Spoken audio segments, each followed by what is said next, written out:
একের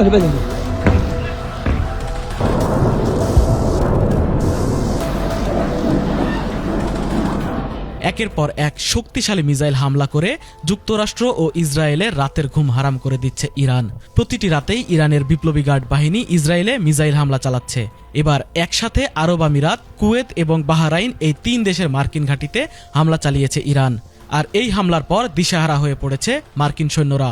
এসব মার্কিন ঘাঁটিতে হামলার পাশাপাশি ইসরায়েলের দিকে 30টি শক্তিশালী ব্যালিস্টিক ক্ষেপণাস্ত্র নিক্ষেপ করেছে ইরান। আর এগুলোর ওজন সবগুলো 1 টনের উপরে বলে জানিয়েছে ইরানের IRGC। এই হামলার পর ইসরায়েলের গুরুত্বপূর্ণ এয়ারস্পেস ব্যবস্থা সম্পূর্ণ ধ্বংস হয়ে গেছে। রাতের এমন হামলায় আতঙ্কে ঘর ছেড়ে পালাচ্ছে ইসরায়েলিরা। ইরান এখন শুধু ইসরায়েলেই হামলা করছে না, তারা 3 দেশের মার্কিন সেনাদের উপরেও ব্যাপক হামলা চালিয়েছে। মধ্যপ্রাচ্যের দেশগুলোতে থাকা মার্কিন ঘাঁটিকে নিশানা করে এই হামলা চালাচ্ছে তেহরান। যদিও এই যুদ্ধে এখন পর্যন্ত সবচেয়ে বেশি ক্ষয়ক্ষতি হয়েছে ইরানের, তারপরও ইরানের পাল্টা হামলায় নাকানি জুবানি খাচ্ছে নেতানিয়াহু ও ডোনাল্ড ট্রাম্প। এই যুদ্ধে ইরানকে যুদ্ধবিরতির প্রস্তাব দিলে ট্রাম্পকে কঠিন শর্ত দিয়ে কঠোর হুঁশিয়ারি দিয়েছেন মুস্তফা খামেনি।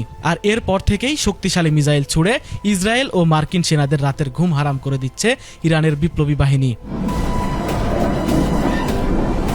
আল জাজিরার এক প্রতিবেদনে জানানো হয়েছে, ইরানের নৌবাহিনী দাবি করেছে মধ্যপ্রাচ্যের বিভিন্ন দেশে অবস্থিত মার্কিন সামরিক ঘাঁটিতে তারা একাধিক দফায় হামলা চালিয়েছে। ইরানি গণমাধ্যমের খবরে বলা হয়েছে, ইসলামিক রেভলিউশনারি গার্ড কর্পসের নৌবাহিনীর প্রধান অ্যাডমিরাল আলী রেজা তাংশিরি জানান, ইরানি বাহিনী মার্কিন বাহিনীর বিরুদ্ধে ধারাবাহিক কয়েক দফা হামলা চালিয়েছে।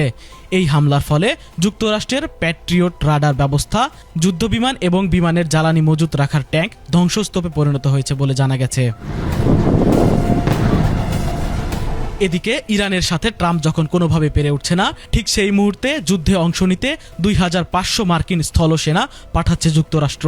তবে এসব স্থলসেনাদের নিয়েও কঠোর হুঁশিয়ারি দিয়েছে ইরান। এই যুদ্ধে যুক্তরাষ্ট্র ও ইসরায়েলকে চরম মূল্য দিতে হবে বলে জানিয়েছে ইরানের মোস্তফা খামেনি।